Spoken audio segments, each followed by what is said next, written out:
C'est le prédateur le plus grand et le plus féroce à avoir jamais hanté les océans. Le requin mégalodon a dominé les mers pendant des siècles avant de s'éteindre il y a des millions d'années. Pourtant, les scientifiques n'ont réussi à découvrir que très peu de restes du requin géant. Tout ce que nous savons sur le grand monstre des mers, nous l'avons appris grâce aux fossiles de ces dents géantes qui font à peu près la taille d'une main humaine moyenne. Les scientifiques ont estimé la taille du requin préhistorique à l'aide de calculs basés sur la longueur d'une dent de mégalodon. En moyenne, la longueur d'un mégalodon était de 10 mètres. Les plus grands spécimens pouvaient atteindre jusqu'à 17 mètres de long. Cependant, ces méga-requins étaient peut-être encore plus grands que ce que nous pensons.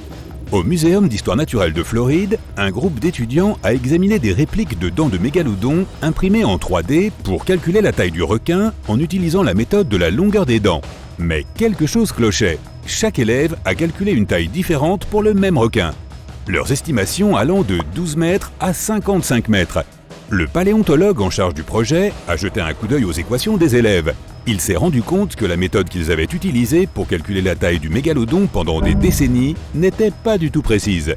Ils ont donc inventé une nouvelle méthode pour calculer la taille du mégalodon en se basant sur la largeur de la dent au lieu de sa longueur. Il s'est avéré que le mégalodon moyen aurait mesuré environ 20 mètres de long. C'est presque le double de la taille que les scientifiques avaient auparavant estimée et cela signifierait que le mégalodon moyen avait la longueur de 2 bus scolaires. On n'a jamais découvert un tel squelette de mégalodon. Les squelettes de requins sont principalement constitués de cartilage, ce qui signifie qu'ils se décomposent rapidement. Heureusement, les dents des requins tombent et repoussent sans cesse tout au long de leur vie. Un requin peut avoir 40 000 dents en une seule vie.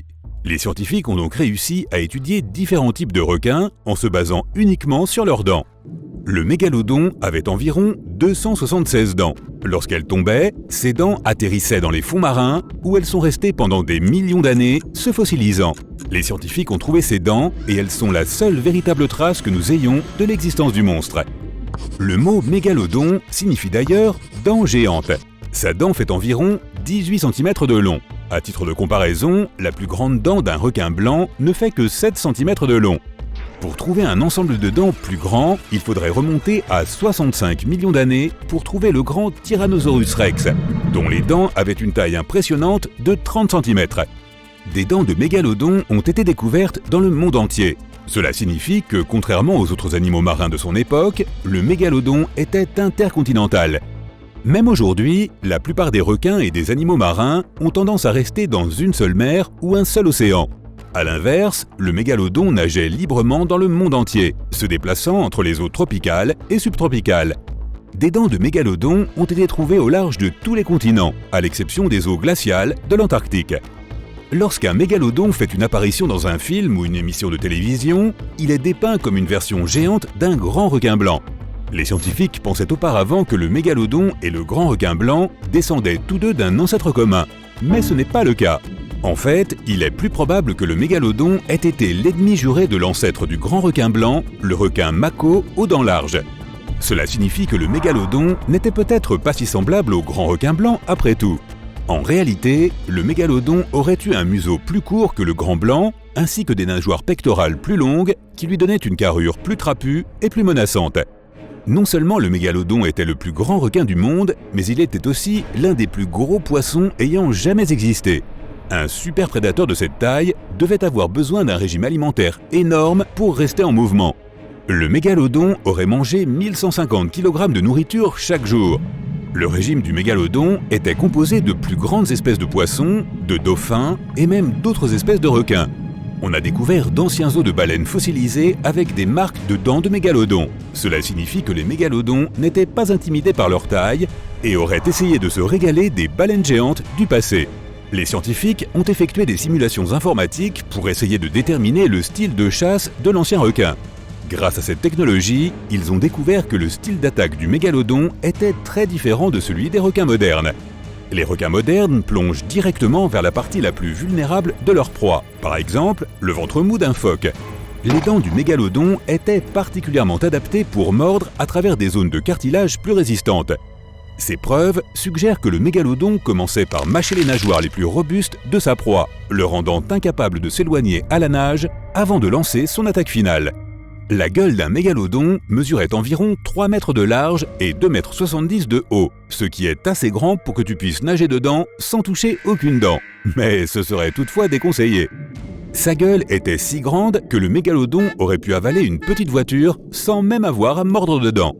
Des équipes de recherche d'Australie et des États-Unis ont collaboré pour déterminer la force de morsure du mégalodon à l'aide de simulations informatiques. Les résultats sont terrifiants. Alors que le grand requin blanc moderne a une force de morsure de 1,8 tonne, le mégalodon pouvait facilement croquer sa proie avec une force de 18,2 tonnes. La morsure du mégalodon serait facilement capable de couper l'acier et de dominer n'importe quel autre prédateur dans l'océan. Les scientifiques pensent que le mégalodon avait la morsure la plus puissante de toutes les créatures ayant jamais existé. Sa morsure aurait aisément surpassé celle du T-Rex, dont la force était de 6 tonnes. Mystérieusement, personne ne sait exactement quand et comment le mégalodon s'est éteint. Cependant, plusieurs théories circulent pour expliquer comment cela a pu se produire. Le mégalodon s'est éteint à la fin du Pliocène, qui était une phase de refroidissement global qui s'est étendue sur plus de 5 millions d'années et s'est terminée il y a plus de 2,6 millions d'années. De nouvelles preuves suggèrent que le dernier mégalodon a vécu il y a au moins 3,6 millions d'années en plein milieu de l'ère Pliocène. Une autre théorie affirme que ces méga-requins ont disparu à cause du changement de température de la Terre survenu au Pliocène. Lorsque la Terre s'est refroidie, les eaux tropicales des océans du monde entier ont chuté à des températures plus froides. Les scientifiques pensent que cela a entraîné l'extinction d'un tiers de tous les grands animaux marins, ce qui signifie que la source d'alimentation du mégalodon a été massivement réduite. Sans beaucoup de proies à chasser, le mégalodon s'est inévitablement éteint. Les mégalodons donnaient naissance à leurs petits dans les eaux proches du rivage.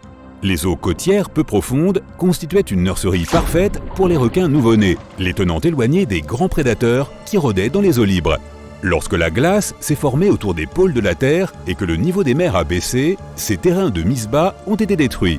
Les petits du mégalodon n'auraient eu d'autre choix que de nager dans les eaux profondes de l'océan, ce qui les aurait rendus plus vulnérables aux dangereux prédateurs. Une nouvelle théorie suggère que l'explosion d'une étoile, appelée supernova, pourrait être responsable de l'extinction du mégalodon. Il y a environ 2,6 millions d'années, une supernova située à plus de 150 années-lumière de la Terre a illuminé le ciel préhistorique et s'y est attardée pendant des mois. Quelques centaines d'années après que la supernova se soit estompée, des particules d'énergie cosmique provenant de l'explosion de l'étoile sont tombées sur la Terre. Ces particules d'énergie transportaient des quantités dangereuses de radiation.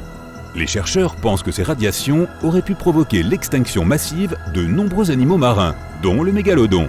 Les radiations des particules s'étendaient sur des centaines de mètres dans l'océan et étaient plus dangereuses pour les plus grosses créatures que pour les plus petites.